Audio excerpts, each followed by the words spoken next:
for your introduction, Jim. I'm very thrilled to be here. Thank you so much for inviting me and giving me this opportunity to share my research with you all. The two studies that I'm going to present today have not been really published yet, so you're going to be actually the first audience to hear all the details. I'm working on JC's paper right now, so if you have any questions and sort of feedback, since I'm in the really middle of writing, I would really appreciate your comments and feedback. So, the talk that I'm going to give you will proceed like this, and I will sort of try to give you some introduction about why I became interested in this issue, and then I will give you some, like a conceptual framework or notions of what I really mean by information credibility, and how this credibility concept has been studied actually somewhat differently depending on the field. So after that introduction, I'm going to move to the first study, which I will be introducing only very briefly, because I actually wrote a very some preliminary analysis into ACE's proceeding paper, but then I actually did more analysis, and then that's the part that I'm going to introduce you. But really the main talk will be focusing on my second study, which is probability assessment of user generated content, and the methodology that I used is a lab-based study. So, I guess that maybe for this audience, I don't need to even say this, that, like one of the major core research problem that a lot of information science researchers have been looking at is how people really find information that's really relevant to what they are looking for, what they, what they need. My CRBT used berry picking. I would say it's actually even more than that. There's so much information out there that comes with a variety of platforms and sources. So it's almost like picking a stone in a large area. So we all know that selecting information is a really big challenge. And for the past probably 50 years and so, like how really we can help people to find the information they need has been discussed and then investigated around the notion of the relevance. Really for a long time ago, when I was still a graduate student, I was thinking that, like there is still so much relevant information out there. And maybe there is a way that we can help people better in terms of, whether in the ways that they can reduce the amount of information they can actually use. So I became interested in this concept of credibility, claiming that relevance is not really sufficient to concept to help people. People are maybe interested in, like, can I really take this information seriously? Is this something that I can trust? Is this something really, like, coming from trustworthy source and so on? So I narrowed down this concept of relevance criteria focusing on trust issue. And then, so in the beginning, I was really just mainly interested in how do people make credibility judgment. And in the, typically in the setting of information seeking. More recently, I moved, my framework, maybe I can say, expand a little bit from looking at only seeking to, when they're really trying to share, to what extent they're really concerned about it, and then the way that they are making judgment any differ. When they are sharing, creating, and, there is a lot more information activities, people get engaged, beyond sort of seeking. So that has been a more recent research interest that I have developed. So say that one day you are curious, what are the top information schools? So you go to Google and then you type in top information schools. And say that somewhere down there you got the results called top information schools ranked fairly and accurately with no bias. You are laughing. Can you trust this information?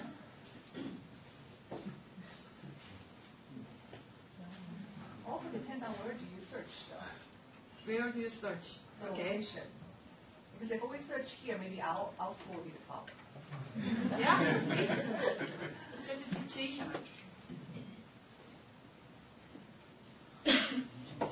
What else do you see from this particular site? Who sponsors this website? Who sponsored this website? Yeah. Okay. But to do that, what are you looking at?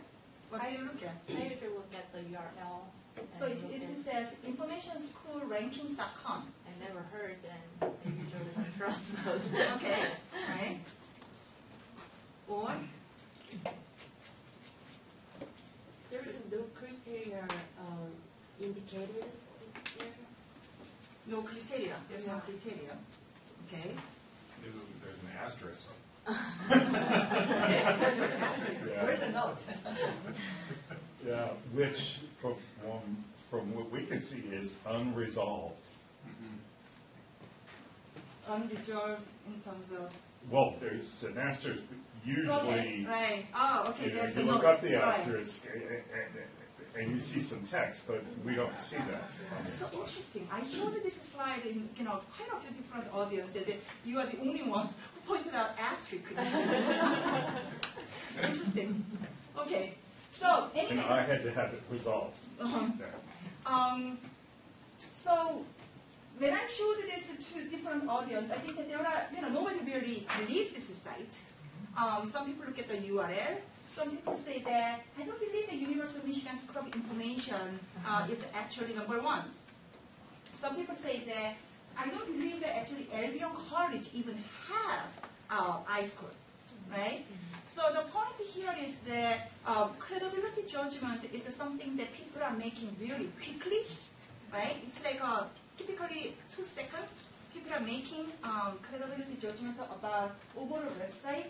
And then whatever you are very familiar with this notion that if you have asked, there got to be a solution, or some people would say that URL. So your previous knowledge, your previous experience, that actually influences people's credibility judgment to a greater extent, say compared to relevant judgment.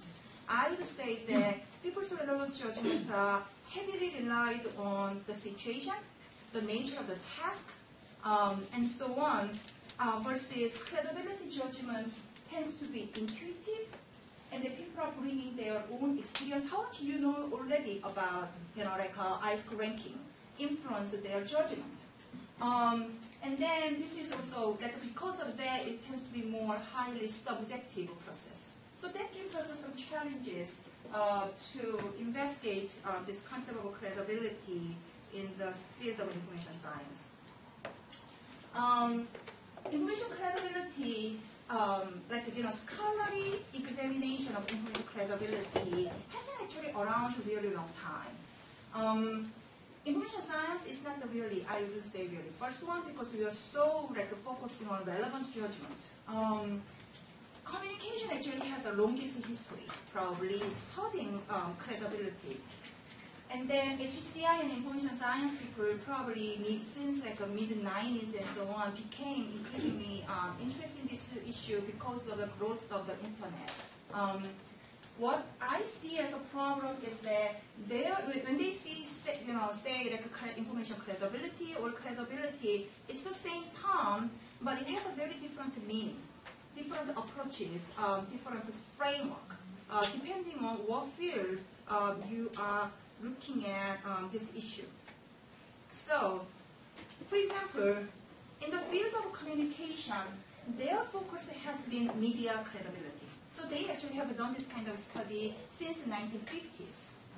When TV became really popular, the practitioners and researchers in the field of journalism, they were really curious whether you got the information from TV and newspaper, which one you trust more.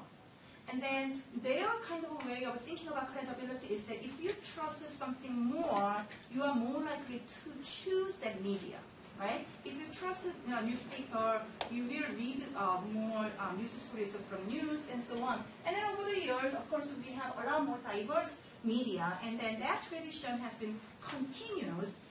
in the sense that nowadays they say typically the political information, for example, right? Say that you got the conflict, information about the candidate from blog, this person's website, from such a newspaper. Which one you to trust most? So they are really comparing information from different media. My kind of criticism for this is that it is getting really difficult to distinguish what is really like blog, what is like a source, right? What is TV and website? You watch TV, like a CNN and TV, and then next morning it's actually uploaded in the website. Is it TV information? Is it really internet information? Right? So what's really considered to be a media, what's really source is really, the borderline is really blurry. So I don't think that it's really meaningful for researchers to make it up. Probably their concept worked very well in the 60s when you can distinguish what is TV, what is newspaper. Now, everything is like, a newspaper is coming online, TV clips is coming online and so on. So I think that that has a little bit of like a limitation studying credibility around the media. There is like HCI people, a lot of work was led by this B.J. Fogg, who was a Stanford researcher then. He was really interested in when you get this kind of two websites, which one you trust more? And then he went in and said, sort of investigating what are the real factors that influencing people's credibility judgment, right? What are the sort of elements?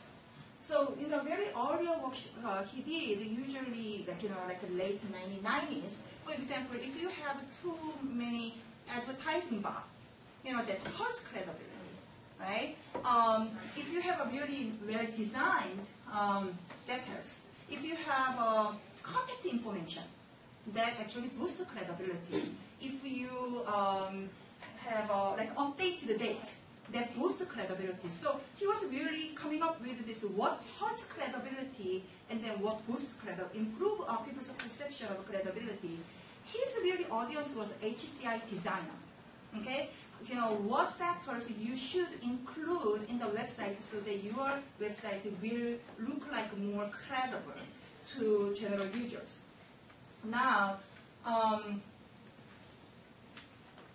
okay, here is actually old website of flu.gov, and then here is a flu.gov, actually the most recent one, right? So they made some comparison and so on. My actually some criticism for this line of research is that the content, it's from the same website, but some content is updated, some content has not been. Some could be, accurate, and then some may not be really out of date. So I don't think that you can really take all the content equally reliable or equally credible just because it is from one website. And then I think that that's because I am trained in information science, not really in the field of HCI. It just has a different focus, right? So, including myself, there are a number of researchers who have been looking at these credibility issues, and then their focus, of course, has been really content.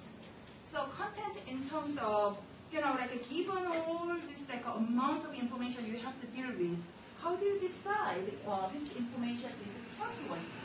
So we were sort of trying to help people, deal with only handful information, and then the assumption is that people are making such judgment based on certain criteria.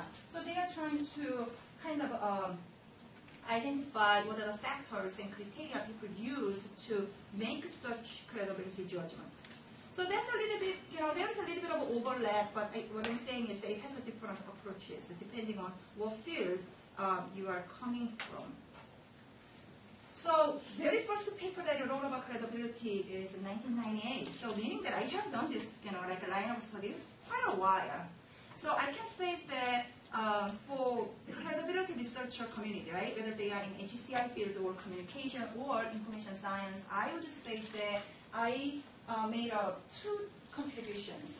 One is that I would against the idea that you show two websites and then ask them which one you trust more. Or show one website and then do you think that this is trustworthy or not? I think that kind of sort of discrete binary evaluation is not really meaningful. because we all know that, depending on the task, depending on the goals, and depending on the context, the people's judgment can really differ. So what I have been telling in the paper, presenting in the paper, is that credibility assessment can be best understood if you actually study their information seeking process and then see to what extent actually credibility perception play a significant role when they decide where to turn to. Or given a lot of options they got, which one I should choose. So I think that this credibility assessment and the information seeking process, and you can say that information seeking strategies are kind of intertwined with each other, right? And then a lot of research studies, my finding has been consistently that credibility judgment really influence people's information seeking strategy. So that's a little bit earlier work that I have done.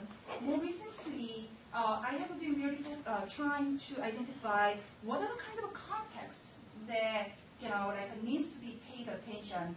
Information topics, whether you are looking for health topic, research related one, like a product related one, they have a different level of credibility concerns. The factors that influence their judgment also really differ. So actually, I have done that work for a while. So I continue to look at the importance of topic.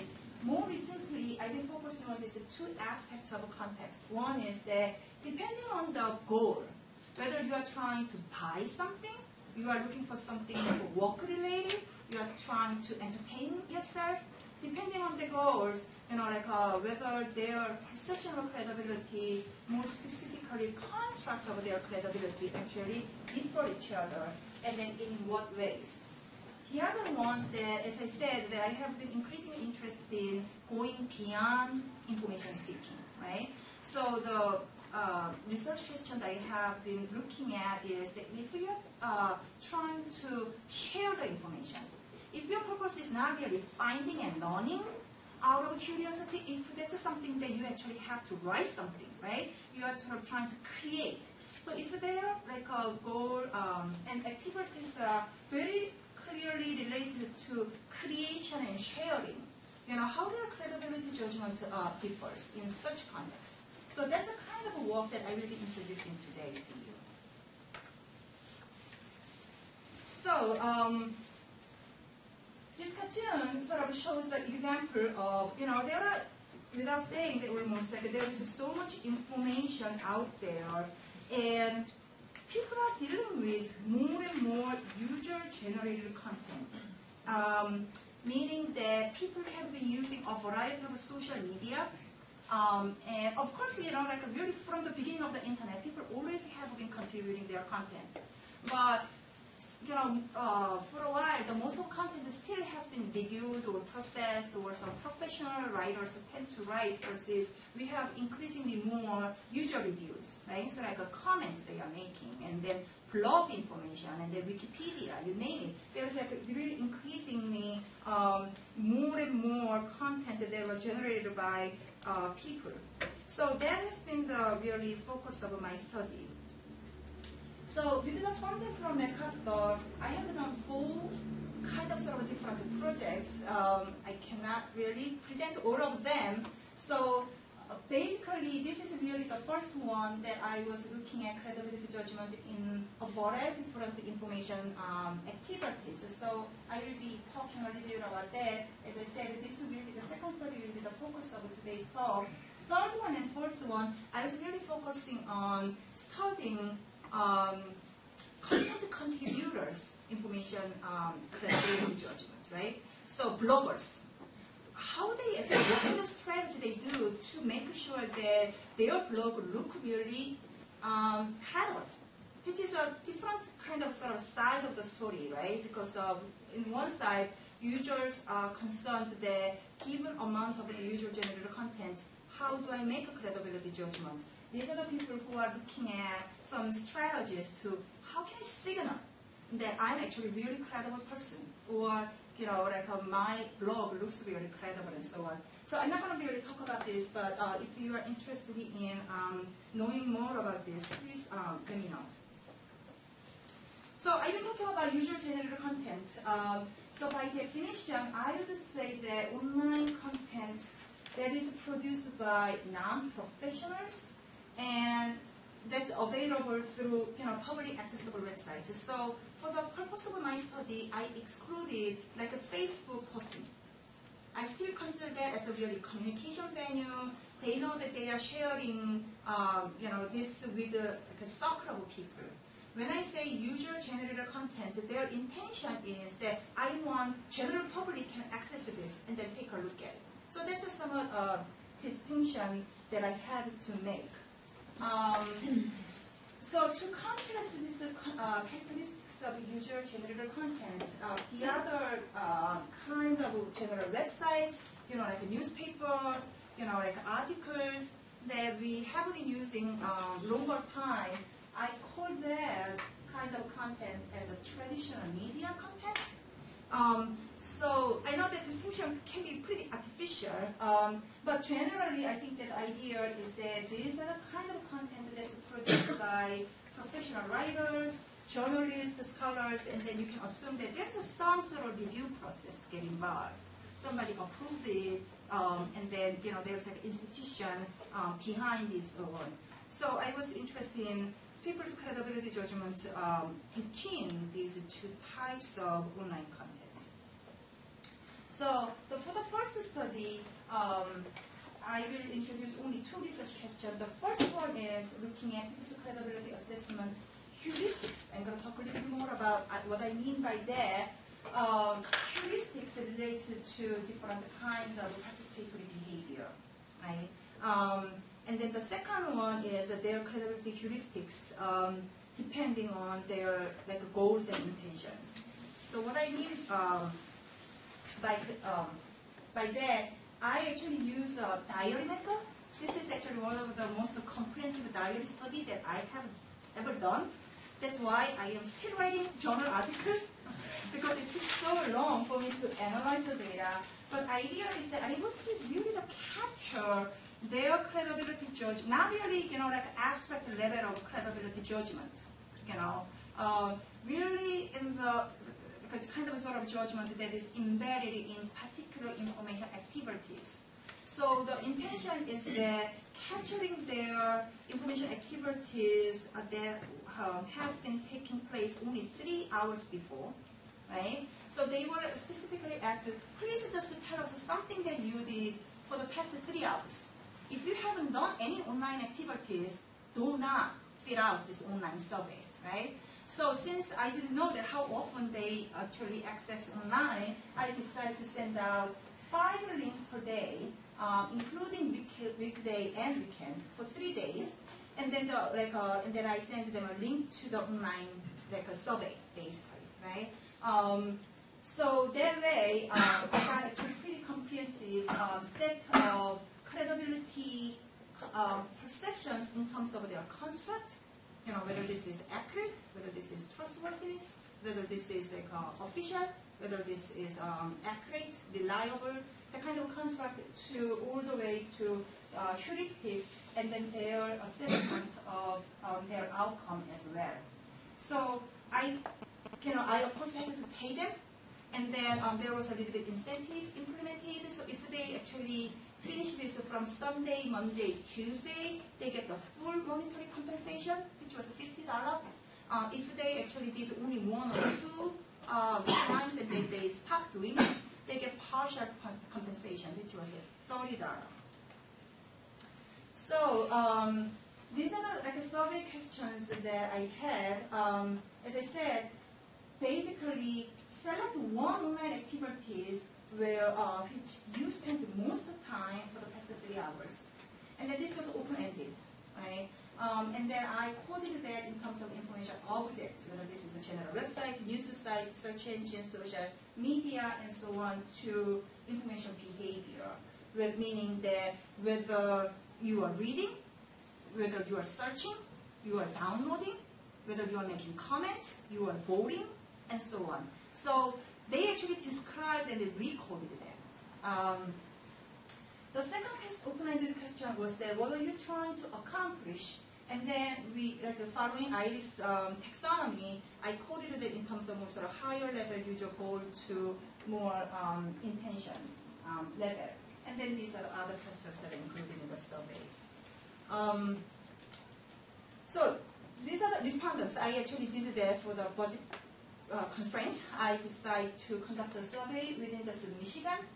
So I had more than 300 participants, and then they fill out 2,400 diary.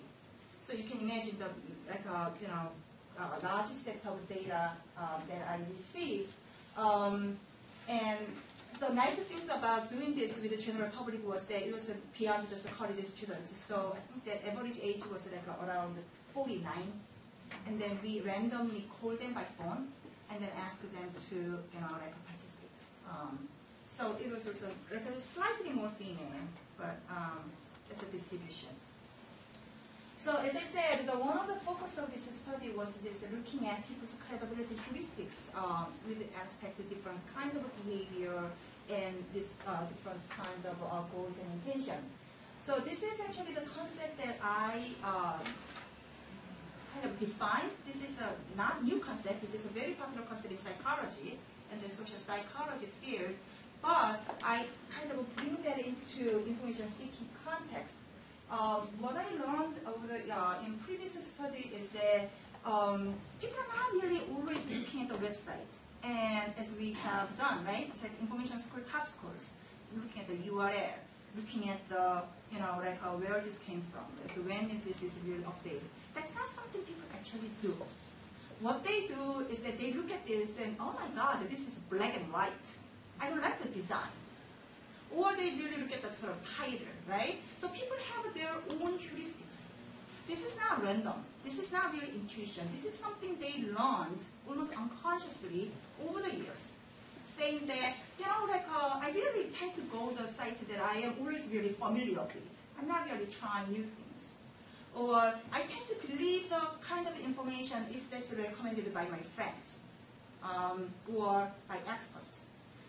It's not really necessarily only one rule, but people actually have a set of their simple rule. It's almost like a rule of thumb that I'm really looking at the writing. Some people are really paying attention to writing. Some people are really paying attention to design issue. Some people are paying attention to source. So that's the kind of concept that I wanted to examine further, right? So this is one question that I included to examine this people's credibility assessment heuristics. So I asked basically, how did you decide, which information to select? And then they said, oh, it is because it is from a site that I'm familiar with. It is from provided by organization that I already know. It is from a popular site. It is recommended by individuals, like writing, design, recommended by experts, and say that, none of this, basically. So this was a multiple choice. So this was actually multiple choice. We gave them the options. As I said, one of the open-ended questions was basically, what did you do, right? So we coded them, and we broke that down into 4 different categories of behavior. So the underlying idea for these categories is that I wanted to distinguish something they are doing very passively. Just read, search, something they have done a lot, monitoring, sort of browsing, kind of thing. The second category was a little bit more participatory, which is downloading, uploading, okay? So those are the multimedia use. Third category that I distinguished was more sort of transactional, shopping, right? They put the credit card, they buy, so there is more involvement with the developer of the website. And then the last category is that they were making comments, they were voting, they were rating 1 to 5, those things. So feedback and actually making comments. So what I want to do is that I included, because it's as you remember, there were more categories under heuristics. I included only those results which have significant findings. So what's really going on is that when they basically make contribution, none of these heuristics actually do not apply. Meaning that they make a comment everywhere. You know, it's not like they actually tend to make a comment only sites that they are familiar with. When they actually, so that's what I want, right? It's like compared to others, I think the content contribution, they don't apply heuristics extensively. Multimedia use, I think that they tend to go popular site, familiar site, but they are not relying on expert recommendations or organization doesn't really matter. Versus, you know, like has been found in my own study and other people's studies, when they just read and search, they definitely rely on, you know, familiarity, popularity, and then more than another categories in terms of expert recommendation, and they tend to use the information from organizations that I know. So my point is that a lot of heuristics that people have been developing, accumulating in the context of searching and reading may not be really applicable to other kinds of activities, such as content contribution. We need to learn different sets of heuristics. This one is from the second open-ended question, what it is that you're trying to accomplish. So here what we see is that when they are doing something to perform work-related tasks, they are more likely to use the site that were recommended by experts or, you know, organizations that they know. Still, familiarity and popularity are kind of top two heuristics, but depending on the goal, I think that the level of reliance is somewhat different. Connect with the people, of course, not surprisingly, expert recommendation and organizations they know doesn't matter. Entertainment, sort of same thing, doesn't matter. They are the expert recommended, right? Still, they use like a familiarity and popularity as a pretty big heuristics. Intentions, what you see here is that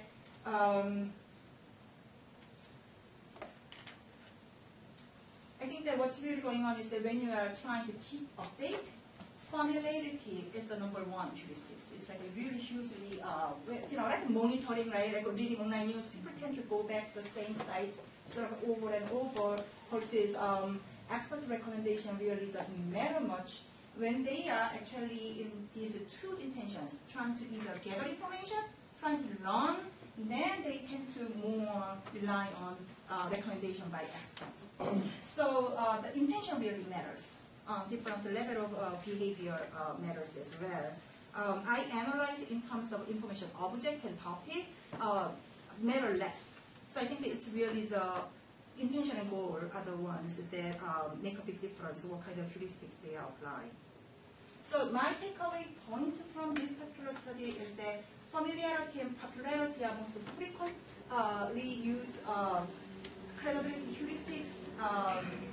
Content contribution is a very different kind of activities, and then the traditional heuristics that they have learned doesn't really apply. Recommendation by experts actually makes a big difference when they are learning or gathering information. Work-related information is another kind of sort of category that is distinct from other kinds of goals. So that's the first study, and then let me move to the next study. So here, I moved to more user-generated content concept.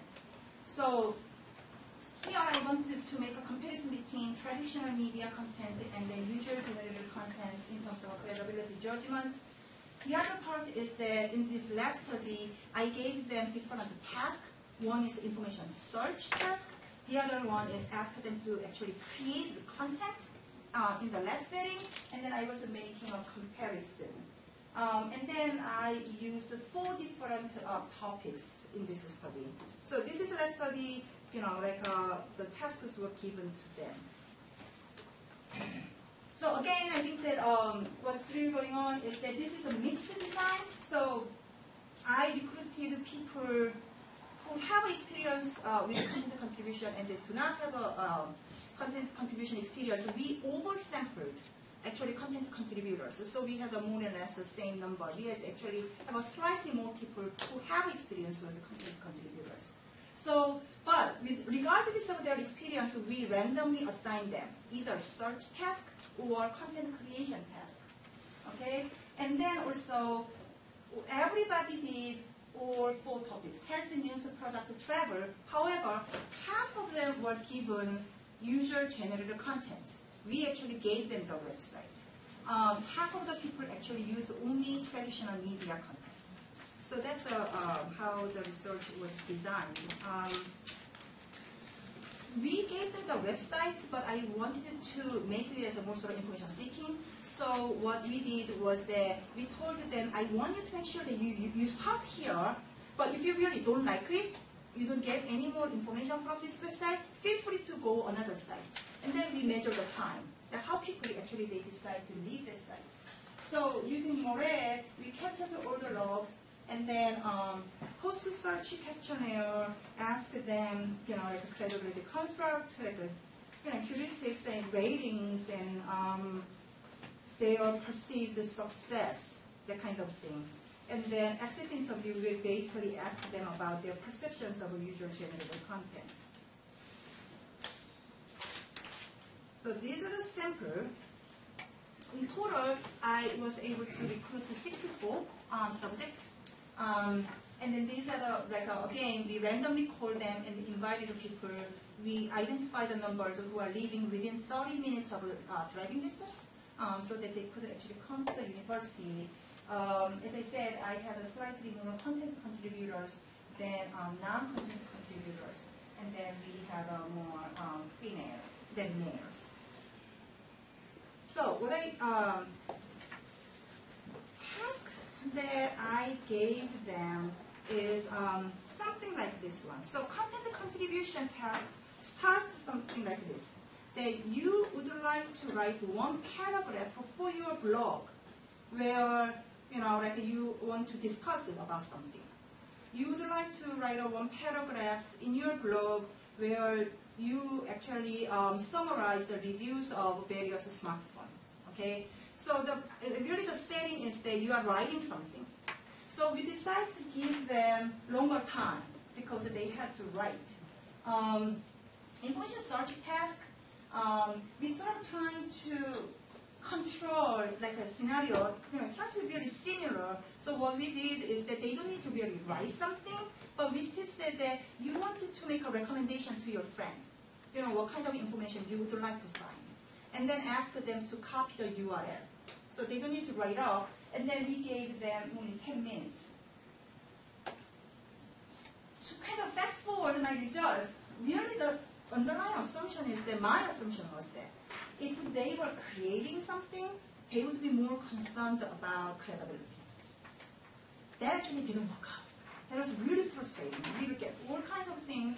And what happened was that when they were given information search task, that was a primary task.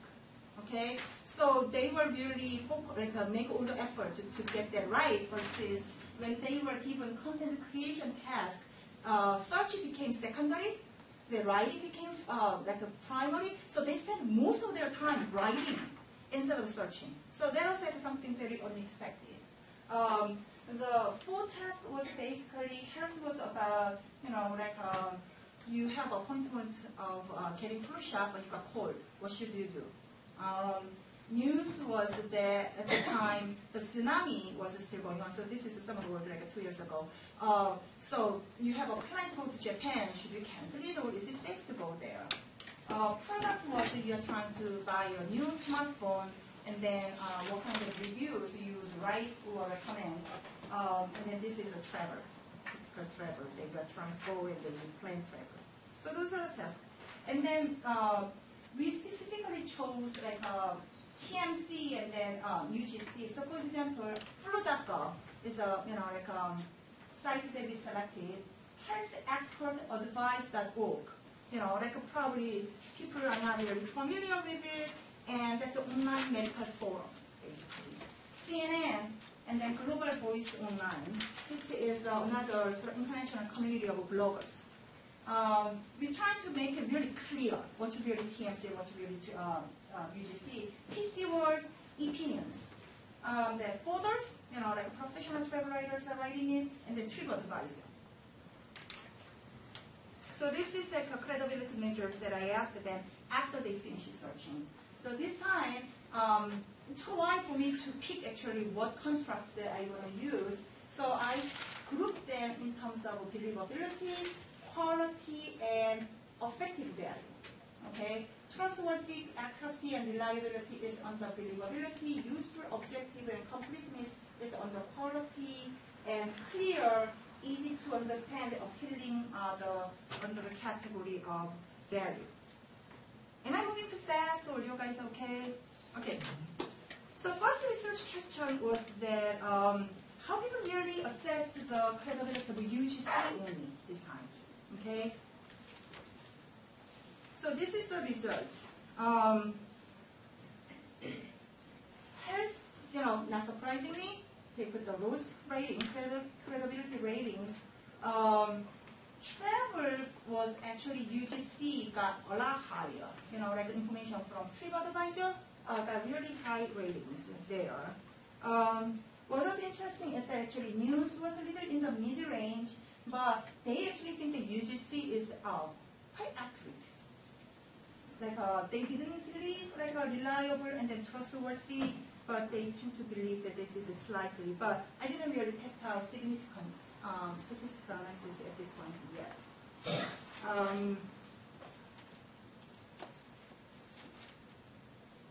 In terms of quality, you see again, health is overall really low. News is really low, except they actually think that UGC can be pretty objective. They think that actually traditional media is now really biased, okay? Depending on we are left or right, versus UGC is actually objective, which was significantly different, versus like a travel and product has a somewhat different ratings here. In terms of effective value of UGC, health, easy to understand, really high ratings. So the point here is that, I'm sort of really trying to like depackage the concept of what is really credibility, and then health is not really overall not really credible. However, it is really easy to understand the same thing with the news, right? Appealing was, I thought that this will be more like appear, but actually it got lower ratings in general. So this was not really enough. It didn't tell me, not really surprising. Okay, health and news got lower, and the product and travel got higher, and so on. So what I wanted to do is in the exit interview, I analyzed their interview data. And then I want to identify, okay, if this is like a traditional kind of construct, right? Trustworthy or objective. These are not really, like a kind of judgment that they are making, that what they do. And then by analyzing their exit interview, I identified 4 new, I would say, credibility constructs emerged from really UGC assessments. So one is pretty, goes easily, like a really collective credibility. So what's really going on is that they don't really evaluate individual single information. They say, if there are 1,000 reviews, I believe that. If there is less than 10, I don't believe that. So really volume really matters. And then they see like, how many out of 1,000, how many people were more sort of positive? What's a more prevalent or dominant kind of sort of like feedback from users? So they definitely assess this in a more sort of holistic way. This was really more interesting. They say that if the reviews or comments were really in one side, it's like everybody's very positive, or everybody is really negative. Everybody is really highly recommended, or the other side, they actually completely dismiss the whole thing. So it's more sort of packaged, and then they like that. That's great. It's about 1,000 reviews. About 400 people said it's great. 500 people say it's negative. Then that actually I pay attention, and that actually has a meaning. So they actually prefer mixed feedback, which has both sides. The other one is like experience-based and then like opinion-based, which I will show you some examples more. So this is an example from our interview data, right? This person is saying that I will take from both sides and then I try to look for some comments and then see, which one is most prevalent. And then little bit of from here, little bit of from here, and it's very balanced. And then I'm more likely to trust the information. This is a sort of same thing that some of them are negative, some are positive, and then I took the numbers. And then I'm actually paying attention, and I think that this is credible. Experience is that like the travel got really higher ratings in terms of credibility because they said that these are the people who actually went there, stayed in the hotel, or went to certain particular places. So first thing, the experience is the king. They, like a professional writer doesn't matter. I actually want to hear the voice from the person who was there. The other one is that they distinguish opinion versus fact. And then from UGC, they dismiss fact, but they really actually highly value opinions. So experience and opinions are really the important aspects of credibility assessment with UGC. The second research question, I wanted to compare UGC and TMC directly. Okay. So here, again, I think the overall, I think it is surprising. Everything is significantly different. TMC got way high, and then it's really across all three credibility constructs that I investigated. You got somewhat interesting. As I said, the quality is higher in TMC, right? So overall TMC was really higher, but especially I think that UGC is really struggling in terms of quality versus TMC got really higher ratings on that one.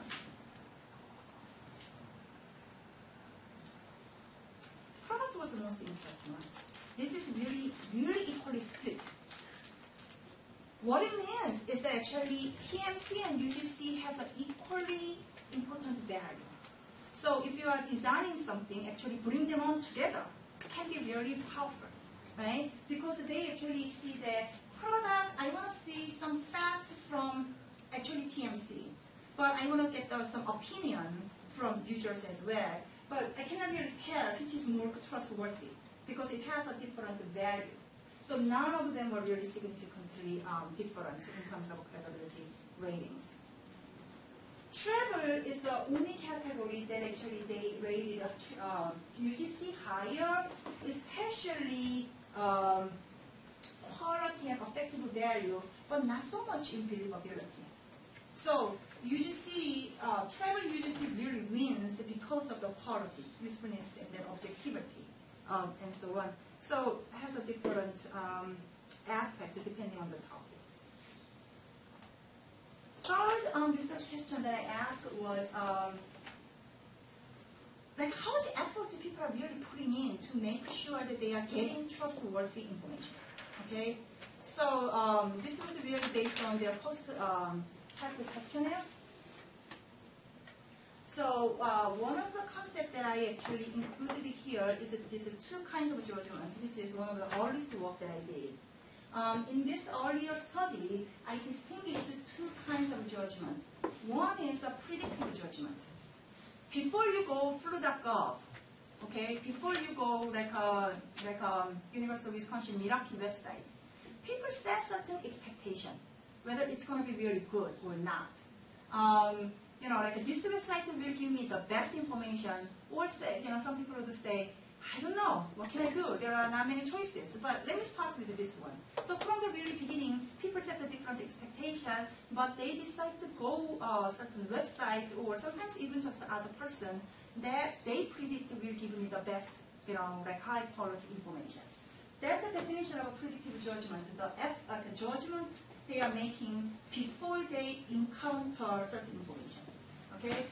Evaluative judgment is that now you actually see the website. Now you are reading the article. Now you are talking with the person. And then you make like an evaluation, right? My point has been that depending on how you set your predictive judgment, evaluative judgment differs. Okay, you set a really high expectation, then you are more likely to rate your evaluative judgment low, and so on. So these are two different kinds of judgment. So I kind of carried out and then asked people questions that way. That, when you are deciding, of course I didn't use the term predictive judgment, nobody can understand that, right? So basically say that when you are deciding which website you are going to use, how much effort did you put? So that's an effort for predictive judgment. They put a lot more effort when they were dealing with health news product. So this is really after they used the sites that we gave them, when they were choosing their own sites. Travel, actually they really didn't care much, so they did not make a lot of effort. So how to measure the effort in the minutes? How long? We actually looked at the minutes and so on. Nothing really came out significant. This is actually from their self-report. In terms of 1 to 7 scale, we asked them, to what extent you made an effort to make sure that you are getting the trustworthy information when you are deciding where to go, basically. The second one is about evaluate credibility judgment. And this one, actually, there was no significant difference. So meaning that actually their effort level differs when they were in the stage of deciding where to go versus when they actually look at the website. In terms of effort, really, whether you are in a search mode or you are in the content creation mode, doesn't matter, basically. So that's the finding. The last research question that I was asking was that, okay, do we need to really encourage people to make more effort or not, right? So I was curious, if they were self-reported, they made a lot of effort, how does it relate to their perceived success? And then we measured that in 2 questions. One was that, to what extent did you feel that you learned something new? Okay? The other one was typical. To what extent were you satisfied with the outcome of your activities? So this is actually the finding that I got most excited. When I ran correlation, what's going on is that when they reported that they were making more effort in predictive judgment and evaluative judgment, they are more likely to report that they learned something new.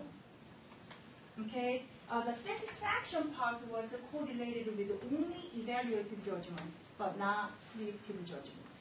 So meaning that if they reported that, yeah, I made a lot of efforts, these are the people who are able to say that I learned a whole lot more about the topic, right? So meaning that effort is a kind of rewarding experience. So to wrap up, I would say that people have a different set of credibility constructs. There have been a lot of studies about traditional, media content. There has been very little studies about how people really evaluate the credibility in the context of UGC. So new credibility constructs needed to be identified. As I said, very last point, there was a relationship between people's credibility assessment effort and their perceived success. And their UGC credibility judgment is influenced by topic, right? That's surprising. Especially, I think that the implication is that when you are doing any news or health related, you have to make it really clear what's from professional writer, what's from real users, right? Because they have a very different way of judging them versus product and travel, they almost use them in a complementary sense. So merging them, incorporating them in terms of the design can be more effective. So that's a little bit of practical implication that I was able to draw. So I just want to acknowledge that there are 4 students who involved in this project in various different stages. it's been like a 4-year project, so 2 of them already graduated, 2 are still in the program. So these are my co-authors and doctoral students who are part of my information behavior interaction research group. Okay, so that's what I have. Thank you so much for your attention. Questions? Okay, I'll start. Yeah. Given that you were dealing with different types of websites, to what extent do you think, and you were interested in content, but to what extent do you think packaging features or interface features might have also affected people's judgments of credibility? Right, so it could. And I was paying more attention to the content rather than really design. So I was really consciously asking them, whenever there is a survey question, we always ask them in terms of information. When you decide information, when you evaluate information, and then we didn't use the term website at all. And I hope that they took care of that issue, but yeah. So that's all right, really, when I submitted this in one of the conference, call for participation, they were saying that there's so many sort of compounding factors because this is not really typical psychology experiments where you can control a lot of things, right? When they say UGC, it's like there are all kinds of features. So, so yeah, there can be a little bit of like a limitation that I need to, discuss in my paper. But what I can say is that we consider that and then really consciously design the survey questions in that way. Well, just follow up what you said. So in your post-interview, when you ask them actually what the factors, if they did actually thinking the appearance what matters, they might talk to you too, right? You didn't ask them because you analyzed what are the actual factors affecting their kind of criteria. So they mentioned this once you talk about In the exit interview. Yeah, exit interview. So did they mention anything about appearance or other, not content related, or they only talk about content related? Did you only ask questions about content related, or did you say in your, in this study, what kind of? I think that we actually asked it in a very like a general sense, Yeah. but content analysis really didn't show that design was a really big matter. Okay. Right. So that might be one way to justify. Actually, that's good. Yeah. Right. So to say because Something if they're because you ask generally, so potentially if they are actually influenced by appearance, they would mention that too. The reason I thought that's one because it looks very professional or it looks very something, but Right. they didn't mention that. They still didn't talk about the mention content. Right. It might be one of the justifications too. Maybe I'll ask a question? Yes. I think the presentation is very good, and I have some questions. You study the credibilities. I think credibility is very important, and you study the credibilities from users seeking behavior. That's quite unique. Most people would only look at the content and not care about the seeking behavior. And my question is that if when we look at the credibilities, we can classify the information, and from information's perspective, probably give you more interesting perspective. For instance, you can classify information by fact-based, opinion-based, and experiment-based. And then in these 3 different categories, and then you look at what information seeking behavior. That's very interesting because opinion it's really hard to this is this is a war, is a justice, is not justice. Okay. It's really very controversial, and opinion may be more convincing. I already go to this one. I use this product. It's pretty good, convincing people. And the factor-based, it's, today is raining, but it is shining, but it's totally wrong. Right. So if you can classify from not only user behavior's perspective, but also from the information, the nature of information.